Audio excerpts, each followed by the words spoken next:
As jy hierdie week of aan die einde van die maand moet winkel toe gaan en jou kinders vra vir jou, pa, ek wil dit hê, of ma, en jy sê jy kan nie, omdat daar nie geld is nie.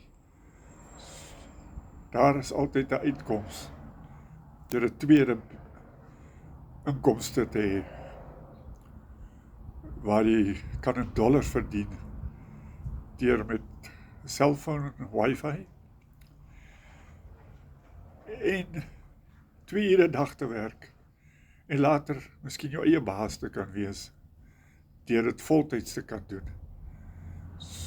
So as jy belangstel om ook jou lewe te verander, om nie meer vir jou kind nee te sê as nie onkel is nie.